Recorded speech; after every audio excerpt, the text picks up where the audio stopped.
Apa beda Pak saya dengan beliau? Beliau kualitasnya tinggi. Saya setengah jam baca tu, barulah menjerit-jerit. Tapi belum keluar. Marah dia, marah. Tapi Syekh tu bilang, kau pegang siwak ni. Pegang siwak tu bergetar, tumbang langsung. Keluar jin.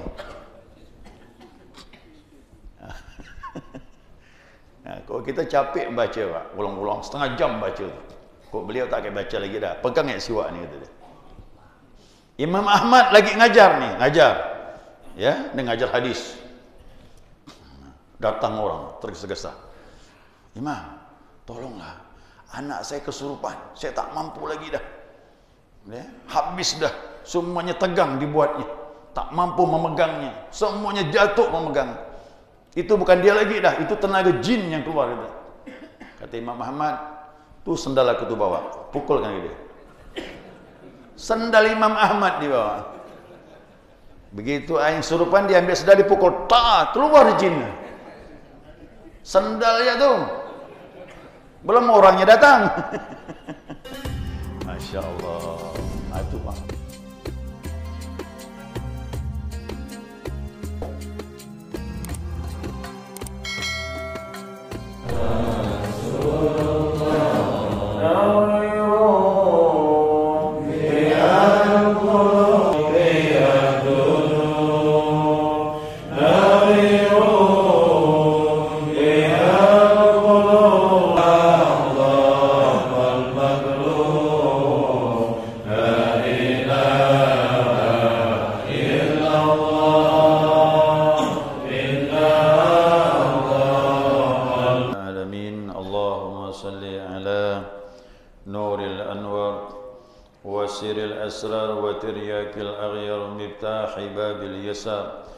سيدنا ومولانا محمد المختار وآله الأطهار وأصحاب الأخيار عدد نعم الله وإفضاله سبحانك لا علم لنا إلا ما علمتنا إنك أنت العليم الحكيم اللهم ذكرنا ما نسينا وعلمنا ما جهلنا ولا حول ولا قوة إلا بالله العلي العظيم.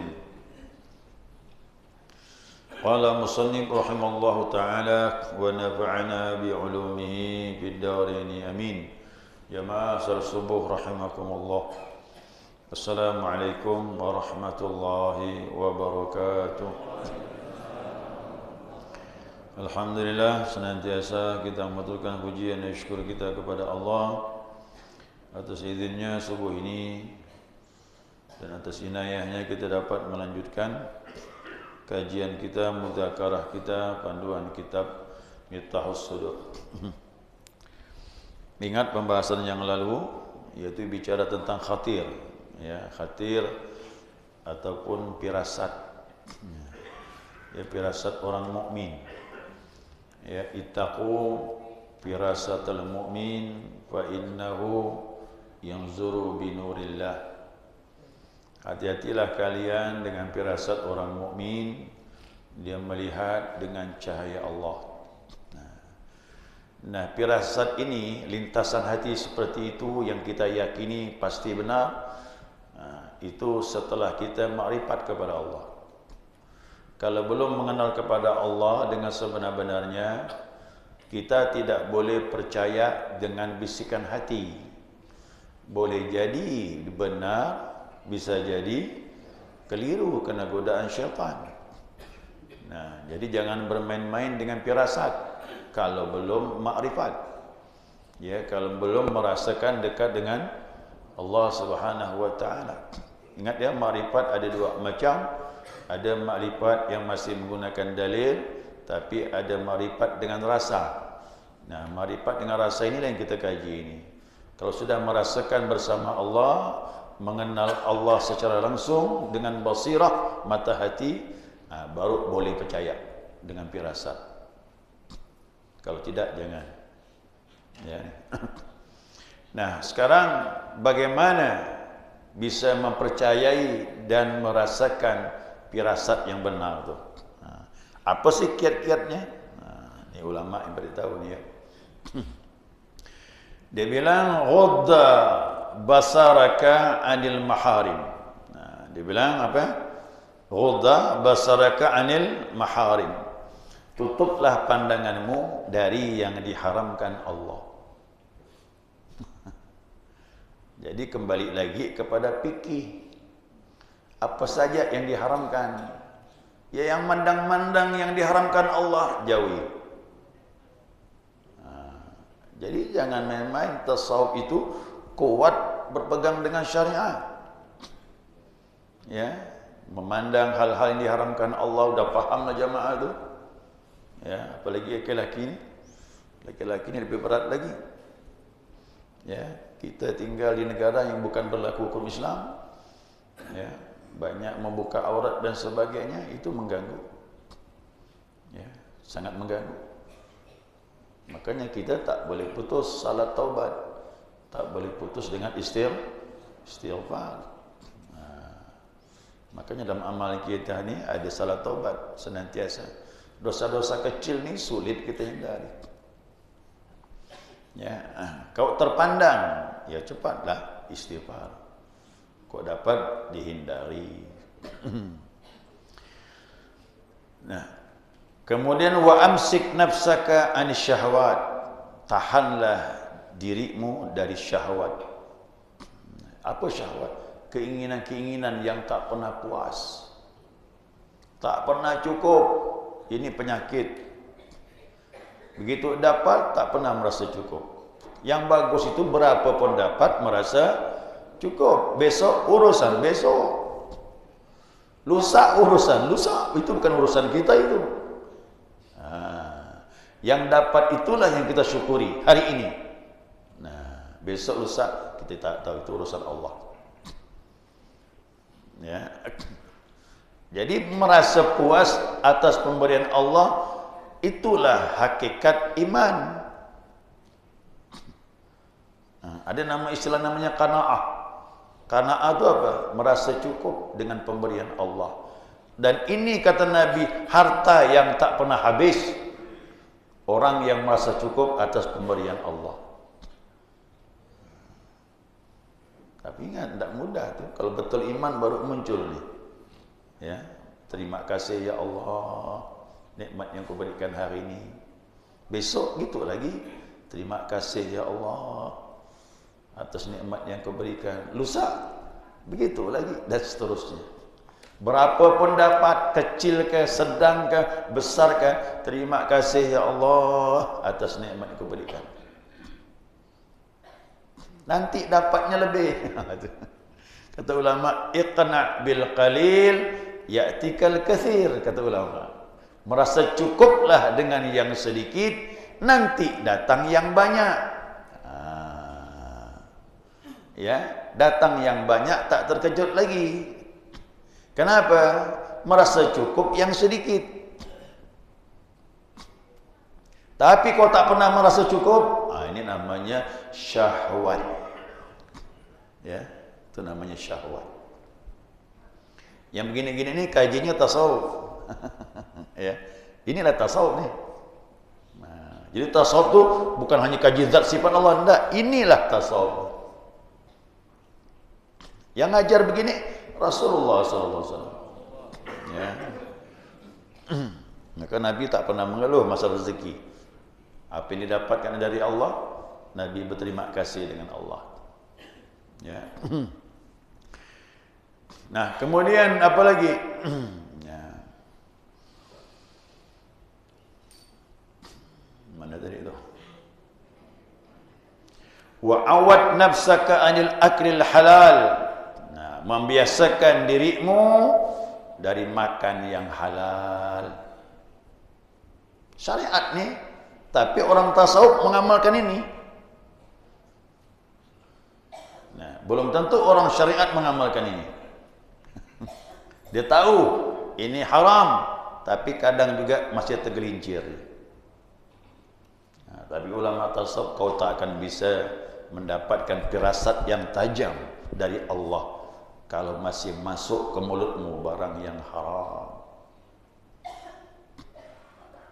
Sering saya sampaikan dia, sesuap saja makan barang 40 40 hari ibadah tak diterima Allah. Gimana kau rutin makan barang haram? Tumpul ni Pak. Hati ni tumpul. Tak ada sinyal. Tak bisa bedakan mana yang hak, mana yang batil. Kok barang haram masuk dalam hati kita, masuk dalam tubuh kita ini. Ya. Wahfaz batinika bil muraqabah lillahi azza wa jalla. Ya, sebelum saya lanjutkan ini, ada kitab namanya Karamatul Auliya, ya, kemuliaan-kemuliaan orang yang dekat dengan Allah Subhanahu wa taala. Karangan Syekh Yusuf An-Nabhani rahimahullahu taala alaih. Di situ dia mengutip perkataan Ibnu Arabi. Ya, Ibnu Arabi ini seorang sufi dari Spanyol, daerah Cordoba. Ya, Cordova. Dulu Cordova itu Spanyol hampir, bahkan mungkin kata ulama lebih 5 abad Islam berkuasa di Cordova, di Spanyol. Nah, tapi habis itu musnah, ya, diperangi, Eropa bergabung, Eropa bergabung, habis sudah umat Islam di Spanyol. Tapi sempat berkuasa 5 abad lebih, 500 tahun lebih. Oh, di situ banyak ulama-ulama, bahkan orang-orang alim sufi. Termasuklah Ibnu Arabi ini. Dia hijrah dari Spanyol mencari ilmu, terakhir di Damsyik, kuburannya ditanam di Damsyik. Ya. Apa kata beliau? Nah, beliau menyatakan, ini sufi besar nih, seorang wali besar. Beliau menyatakan, kemuliaan-kemuliaan orang yang dekat sama Allah atau karamah-karamah, bahasa kita keramat namanya. Kemuliaan itu muncul ada hubungannya dengan 7 anggota panca indera kita ini.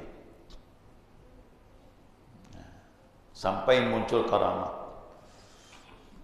Kalau orang bisa menjaga penglihatannya, ya, bisa menjaga penglihatannya dari hal yang diharamkan Allah Subhanahu wa taala, ya, dia bisa memandang orang yang mau datang kepadanya dari jarak yang jauh pun dia dah bisa lihat, oh, mau datang ni tamu.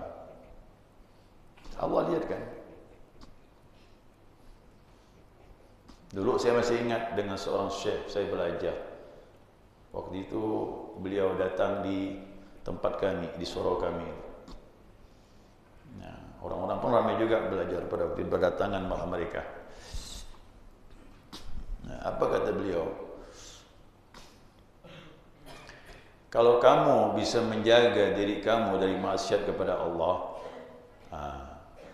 termasuklah mata ni, kamu salat, dibilang, itu tidak bisa melenceng dari Ka'bah. Dalam salat kita bilang, kamu dilihatkan mana letak Ka'bah. Nampak tak? Allahu Akbar, setelah takbir, persis dia mandang Ka'bah tu nampak. Dilihatkan Ka'bah di Mekah sana, tapi dia di sini bisa mandang.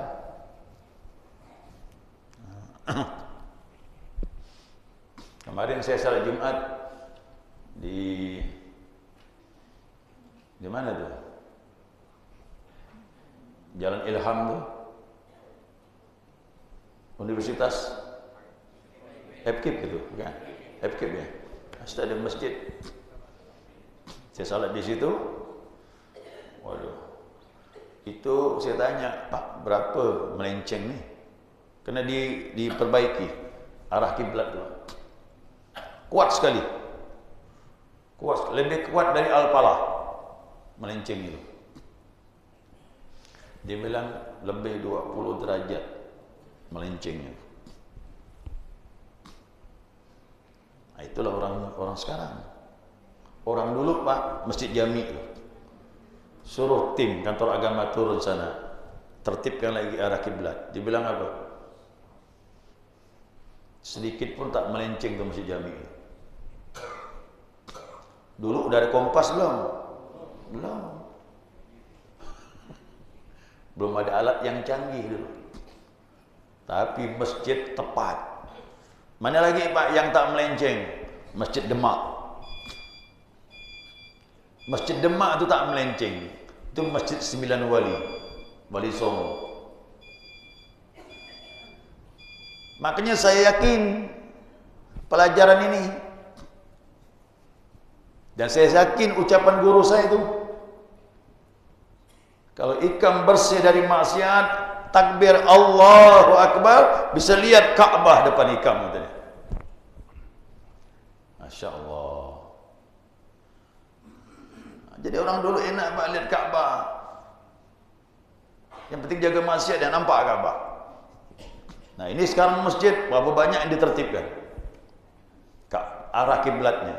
Yang betul jami ya tuh. Nah, jadi dahulu banyak orang-orang yang saleh yang bisa diharapkan ilmunya sampai nentukan Ka'bah pun dipanggil dia. Padahal dulu sarana belum ada, kompas belum, nah, internet belum. Kok sekarang jangan khawatir, kita udah pakai internet dah Pak, bisa lihat langsung dah berapa derajat kita menuju Ka'bah, itu tepat insya-Allah. Apalagi ini kan masjid ini kan baru nih, sebelum dibangun pasti ada penertiban arah kiblat. Masjid-masjid yang lama-lama tuh, ya, yang 30 tahun yang lalu yang belum ditertibkan begitu, merombak bangun, tertibkan arah kiblat, oh melenceng jauh. Nah, ini kita pakai namanya ilmu haqqul yakin. Nah, karena ilmu itu datang dari Allah, Allah yang beri itu. Kalau seandainya kalian bisa menjaga mulut, apa yang terjadi? Allah beri karamah, kemuliaan kita punya mulut ni. Apa karamahnya? Omongan kita didengar Allah dan didengar oleh makhluk. Nah, jadi kalau dia ngomong tu, orang dengar ya nasihatnya. Tidak masuk kanan, keluar kuping kiri, tidak. Ya. Apalagi mulutnya bisa berkah. Baca air putih orang sakit bisa sembuh Pak. Itu berkah ucapan. Apa sebab? Mulut dijaga dari maksiat. Oh, rupanya ada hubungan karamah dengan orang tu dari apa yang dia lakukan.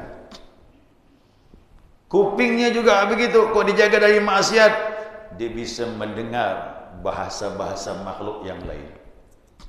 Saya heran. Saya pikir dulu yang bisa dengar bahasa semut cuma Nabi Sulaiman. Oh, rupanya wali-wali juga bisa dengar rupanya. Salah saya selama ini. Saya terkaji-kaji ilmu tasawuf, Masya Allah, wali Allah pun paham dia bahasa binatang. Ada seorang wali, dia menyayangi muridnya daripada anaknya. Anaknya ikut juga latihan dengan gurunya, latihan rohani. Tapi ada murid yang disayanginya. Sampai istrinya marah dengan suaminya. Kau berlebih-lebihan mencintai muridmu ini daripada anakmu, kata dia. Marah istrinya. Karena suami pilih kasih anak tak disayang sebagaimana dia menyayangi muridnya itu. Diam ya suami ini. Besok nanti ya, kau ikut aku, kata dia. Bilang istri ikut. Dikumpulkannya murid-muridnya termasuk anaknya. Tolong hari ini ambil rumput, beri makan. Saya punya sapi, kuda dan keledai. Pergilah mereka cari rumput. Semuanya bawa rumput, kecuali murid ni tak bawa rumput. Tanya, yang lain bawa rumputnya, aku suruh, kenapa kau tak bawa rumputnya? Tak bisa guru. Kenapa pula? Setiap saya mau nebas rumput, saya dengar rumput itu bertasbih kepada Allah. Dah, kalau begitu hentikan. Pulanglah dah, selesai. Dia bilang sama istrinya, kau dengar tadi? Dengarlah. Apa kata dia? Baru termenung istrinya. Itulah dia kelebihannya. Dia bisa dengar tasbih makhluk. Mohon maaf, ini jalan tasawuf mah. Maka jangan heran para wali Allah tu bisa dengar bahasa binatang, bisa dengar tasbih itu. Nah, itu kata beliau ada hubungannya antara karamah, ya, antara karamah dengan 7 panca indera kita ini. Memang berat. Tapi begitulah, siapa mau bersih kembali, bersihkanlah 7 panca indera kita ini dari segala yang diharamkan oleh Allah Subhanahu wa taala. Kemaluan juga begitu. Siapa jaga kemaluan, keturunannya insya-Allah orang yang saleh. Bisa menjadi penerus para nabi. Contohnya siapa? Maryam. Maryam itu perempuan yang salihah, siddiqah, tak disentuh laki-laki, dapat anak, nabinya Nabi Isa alaihissalam. Kata ulama, kalau kau bisa jaga kemaluan kau, insya-Allah keturunan kau anak yang saleh. Nah, ini agak berat nih. Kadang-kadang kita memori ingat dulu-dulu apa dibuat. Tak masalah, Pak. Tapi kalau ada orang yang dijaga oleh Allah, anaknya jadi penerus para nabi. Nah, termasuk kekasih Allah Subhanahu. Itu karamah. Ya, karamah. Yang udah terjadi tidak masalah, udahlah. Tapi ke depannya kita harus lebih baik. Tapi kalau ada orang yang bisa menjaga, Masya Allah, itu luar biasa. Makanya keturunan ini perlu. Orang dulu itu cari keturunan bibit yang bagus. Makanya Imam Syafi'i ya kawin dengan bibit yang bagus. Mertuanya pun lihat Imam Syafi'i lahir dari bibit yang bagus. Setiap bibit yang bagus, kecil saja sudah nampak tanda-tandanya kelebihan itu. Ini orang yang saleh. Nah, makanya para nabi itu orang pilihan, Pak, dijaga dari kecil dijaga. Rasulullah sallallahu alaihi wasallam itu, ya, menurut sejarahnya remaja nabi ini kumpul sama kawan-kawannya. Dulu sudah ada naik kelab, ada tari-tarian perut tu ada. Gendang-gendang tarian perempuan menari, nampak pinggang dan sebagainya, ada. Tapi begitu teman-temannya bawa Nabi, dulu kan ada maksiat, minum khamar dan sebagainya, dibawa Nabi diberi Allah ngantuk matanya, tidur dia, tak bisa pergi. Itu Rasulullah SAW. Karena ada orang pilihan. Nah, tak boleh ke tempat-tempat seperti itu. Setiap mau dibawa oleh temannya timbul ngantuk. Pergilah kau, aku capek, tidur Nabi. Sampailah Nabi diutus oleh Allah Subhanahu wa taala bersih dari lahir sampai meninggal.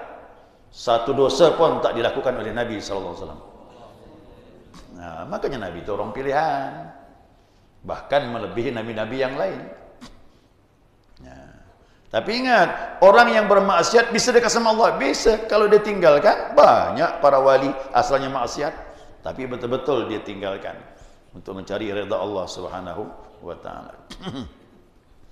Dan juga yang lainnya gitu, Pak, ya. Kaki juga begitu. Kalau kaki dijaga dari melangkah tempat-tempat yang tak diridhai Allah, maka kalau dia dekat sama Allah, mengenal kepada Allah, bumi dilipat. Paham ke bumi dilipat ni? Tak ada lagi tempat yang jauh. Ya, tempat yang jauh jadi dekat. Makanya dah saya sampaikan, yang begini ini di akhirat tidak aneh, tapi di dunia itu hanya para nabi dan para wali yang bisa seperti itu. Ya, dan semuanya ya, penglihatan, pendengaran, mulut, tangan. Apa lagi tangan nih? Kalau tangan ini dijaga, kalau dia berzikir makrifat kepada Allah, tangan nih orang sakit pegangnya gini. Bismillah, bismillah, bismillah. A'udzu bi'izzatillah qudri min syarri ajri wa hadir. Pakai doa Nabi, pegang gini, sembuh dah penyakit orang. Saya melihat seorang syekh, ada orang kesurupan, perempuan kesurupan, dia laki-laki, kan tak boleh megang. Gimana nih? Syekh itu bilangnya, dikeluarkannya dia punya siwaknya itu. Pegang kata dia. Pegang siwak. Bergetar, tumbang langsung. Keluar jin dia. Pegang siwaknya tu jin keluar. Saya baca setengah jam belum tu keluar jin. Apa beda Pak saya dengan beliau? Beliau kualitasnya tinggi. Saya setengah jam baca tu barulah menjerit-jerit. Tapi belum keluar. Marah dia, marah. Tapi syekh tu bilang, kau pegang siwak ni. Pegang siwak tu bergetar, tumbang langsung. Keluar jin. Kalau kita capek baca Pak, ulang-ulang setengah jam baca tu. Kok beliau tak akan baca lagi dah. Pegang siwak ni kata dia. Imam Ahmad lagi ngajar ni, ngajar. Ya, dia ngajar hadis. Datang orang tergesa-gesa. Imam, tolonglah. Anak saya kesurupan. Saya tak mampu lagi dah. Ya, habis dah. Semuanya tegang dibuatnya. Tak mampu memegangnya. Semuanya jatuh memegang. Itu bukan dia lagi dah. Itu tenaga jin yang keluar. Kata Imam Ahmad, tu sendal aku tu bawa. Pukulkan dia. Sendal Imam Ahmad dibawa. Begitu aing surupan dia ambil sendal dipukul. Tak, keluar jin.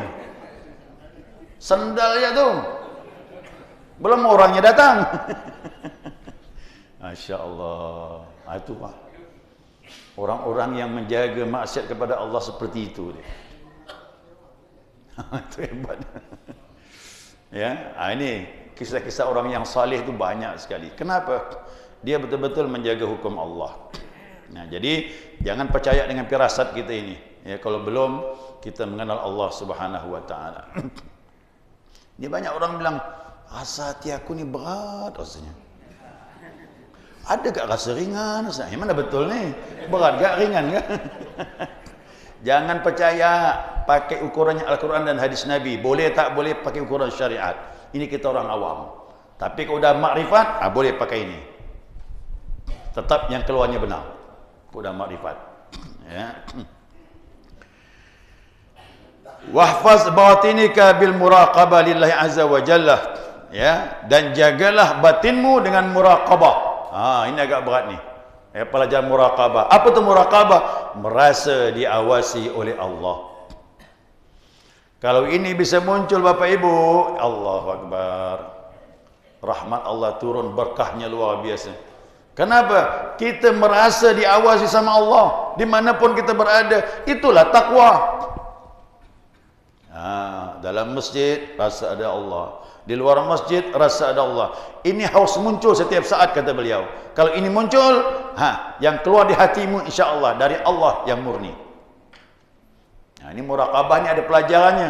Muraqabah dalam tarekat Qadiriyah Naqsyabandiyah ada 22 muraqabah. Cuma tak ada waktu nak jelaskan ni Pak, berat. Muraqabah. Ya, sampai muraqabah ma'iyah, merasa kebersamaan dengan Allah. Muraqabah akrabiyah, merasa akrab dengan Allah. Itu bisa muncul Pak, terus. Tapi kalau ada makrifat lah. Ya, insya-Allah ini saya jelaskan ini hasil-hasil orang yang istiqamah dalam berzikir. Ya, memperbaiki diri untuk dekat dengan Allah SWT. Ini kan udah akhir nih. Udah akhir belum nih? Akhir pelajaran ini Pak, tak lama lagi selesai ini. Khatam dah. Ya, tak lama lagi khatam pelajaran kita. Tapi ini udah akhir nih. Cerita tentang orang-orang yang berhasil dalam melaksanakan ibadah dan menjaga hukum-hukum Allah Subhanahu wa taala dimanapun mereka berada. Wa zahirika bittiba'i sunnah, dan menjaga zahirmu dengan sunnah Nabi Muhammad sallallahu alaihi wasallam. Jagalah, ikutlah sunnah Nabi. Macam mana? Ibadah-ibadah yang sunnah-sunnah kita ikut. Jangan yang fardu-fardu saja, yang sunnah-sunnah harus kita lakukan dan sebagainya. Ya, pakai pakaian yang baik dan sebagainya. Bagaimana sunnah lihat orang sakit besuk. Ingat tu, jamaah sekalian, kita ni harus peduli ke sunnah Nabi. Kata Nabi, ada orang sakit besuk. Orang meninggal antar jenazahnya. Orang sakit doakan dia. Itu semuanya sunnah Nabi SAW. Maaf ya, kok di kampung kita ini ada orang sakit, kita tahu, kita tak datang, rusak iman kita. Ya, itu tandanya kita tak benar iman kita. Tak peduli kita itu. Makanya sunnah kita besuk orang sakit. Berapa kebaikannya? Kata Nabi, siapa yang besuk orang sakit, 70,000 didoakan malaikat. 70,000 malaikat. Kemarin saya sampaikan di Masjid Baitur Rahim. Saya baca hadis, siapa yang menghatamkan Al-Quran 30 juz dan dia baca doa khatam Quran, diaminkan 60,000 malaikat. Tapi besuk orang sakit sekali je didoakan 70,000 malaikat. Yang ini maaf, sunnah-sunnah Nabi yang begini tak boleh tinggalkan. Jangan mengaku umat Nabi Muhammad kalau kita tak peduli sama orang yang dalam keadaan mendapatkan ujian dari Allah Subhanahu wa taala. Ya, sekiranya cukuplah dulu, habis waktu dah. Ya, belum selesai ini ya. Ya, sikit lagi nanti tambah nanti insyaallah. Ya, sekiranya cukup, mudah-mudahan dapat dipahami. Ya. Untuk selanjutnya mungkin satu ya pertanyaan boleh. Satu adalah orang akhirat. Ya. Sekarang berada di dunia. Orang akhirat berada di dunia. Kenapa amal agama itu tidak ada lagi di akhirat? Misalnya sholat tidak ada lagi di akhirat, hanya di dunia doang. Ya kan? Kenapa tidak sampai tidak penjelasan kenapa akhirat tidak ada lagi ibadah? Di dunia kita beribadah untuk bekal di akhirat. Jadi orang beribadah itu jangka panjangnya akhirat, bukan dunia saja. Dunia bonus mungkin dapat, ketenangan, keberkahan keluarga, rezeki, itu bonus. Bonus diberikan Allah di dunia. Tapi jangka panjangnya akhirat. Nah, akhirat kita memetik hasil. Pertanyaannya, kenapa di akhirat itu tak ada ibadah? Di sana memetik hasil, tak ada ibadah lagi.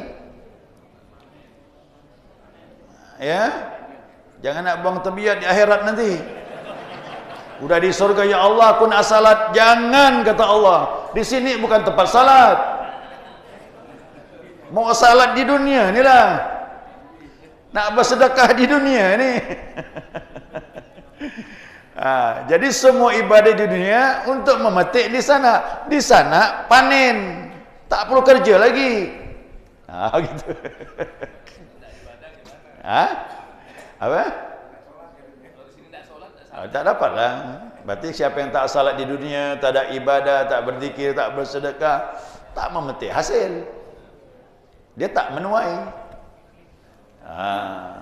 Jadi di akhirat nanti Nabi saja sujud serangkat.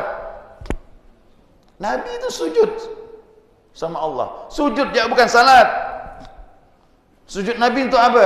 Dipercepat sidang amal. Karena hiruk pikuk manusia, matahari didekatkan, panas yang menyengat, keringat bercucuran, kaki tenggelam dengan keringat. Semua Nabi menyerah.